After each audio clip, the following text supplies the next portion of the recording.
ہمارے حضور پر جادو کا اثر۔ مدینے میں ایک جادوگر تھا جس کا نام لبید تھا۔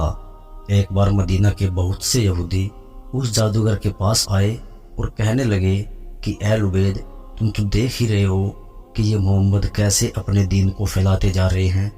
ہم لوگوں نے بہت کوشش کی کہ محمد پر جادو کر کے انہیں ان کام سے روکیں، لیکن ہم اس میں کامیاب نہ ہو سکے۔ اس لیے اب ہم تمہارے پاس آئے ہیں تاکہ تم کچھ پیسے اور اشرفیہ لے کر محمد پر جادو کر دو۔ یہ سن کر اس جادوگر نے کہا کہ ٹھیک ہے، میں اس کام کے لیے تیار ہوں۔ اس زمانے میں ایک یہودی لڑکا ہمارے حضور صلی اللہ علیہ وسلم کی خدمت کیا کرتا تھا۔ ان یہودیوں نے اس لڑکے کو بہلا فسلا کر حضور صلی اللہ علیہ وسلم کے کچھ بال اور کنگھی کا ایک ٹکڑا اپنے پاس منگوا لیا اور پھر ان دونوں چیزوں کے ذریعے ہمارے حضور صلی اللہ علیہ وسلم پر جادو کروا دیا۔ کہتے ہیں کہ ہمارے حضور صلی اللہ علیہ وسلم پر وہ جادو لبید جادوگر کی لکڑیوں نے کیا تھا۔ انہوں نے ایک دھاگے میں 11 گانٹھیں لگا کر اس پر جادو کیا اور پھر انہیں کھجور کی ایک لکڑی میں رکھ کر دور جنگل کے ایک کنویں میں ڈال دیا۔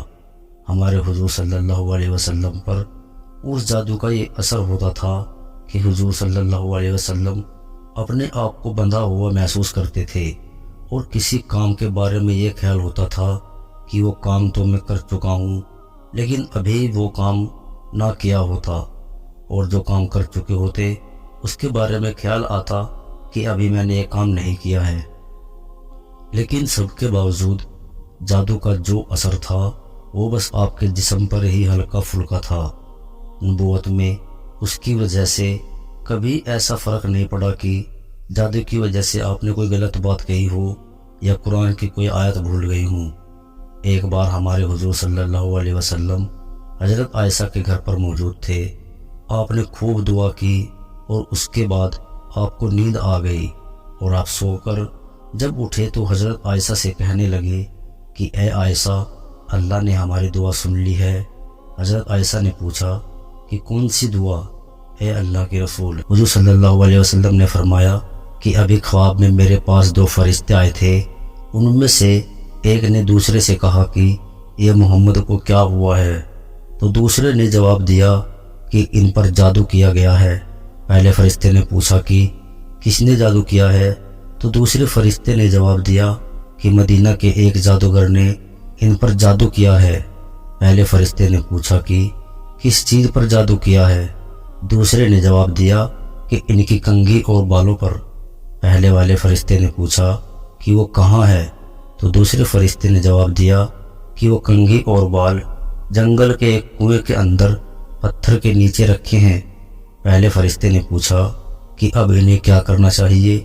تو دوسرے نے جواب دیا کہ اس کنویں کا پانی نکال کر اس پتھر کے نیچے سے وہ بال اور کنگھی کا ٹکڑا نکالا جائے تو ان پر سے جادو کا اثر ختم ہو جائے گا۔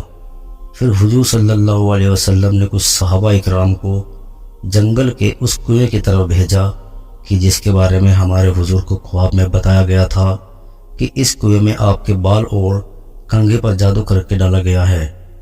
ان سارے صحابہ اکرام نے کنویں کا پانی نکالا اور جو جگہ بتائی تھی اس جگہ سے کنگھی اور بال نکال کر ہمارے حضور صلی اللہ علیہ وسلم کے پاس پہنچے، اور حضرت جبرائیل علیہ السلام نے ہمارے حضور صلی اللہ علیہ وسلم کو آ کر بتایا کہ سورہ فلق اور سورہ ناس پڑھ کر آپ ان میں سے ایک گانٹھ کھولتے جائیں۔ پھر حضور صلی اللہ علیہ وسلم نے سورہ فلق اور سورہ ناس پڑھ کر ایک گانٹھ کو کھولا، یہاں تک کہ وہ 11 گانٹھیں کھل گئی، اور پھر آپ نے ایسا محسوس کیا کہ جیسے میرے اوپر سے کوئی بوجھ اتر گیا ہو۔ ان سب کے بعد لبید جادوگر کو بلایا گیا اور اس سے پوچھا گیا تو اس نے اپنے جرم کا اقرار کیا کہ ہاں، میں نے ہی آپ پر جادو کیا تھا۔ ہمارے حضور صلی اللہ علیہ وسلم نے اسے معاف کر دیا اور کوئی سزا نہ دی۔ ہمارے حضور صلی اللہ علیہ وسلم پر جادو کا اثر اللہ کے حکم سے ہوا تھا، کیونکہ ہمارے حضور صلی اللہ علیہ وسلم بھی ایک انسان تھے، لیکن اس کی وجہ سے ہمارے حضور صلی اللہ علیہ وسلم کی نبوت پر کوئی اثر نہ پڑا۔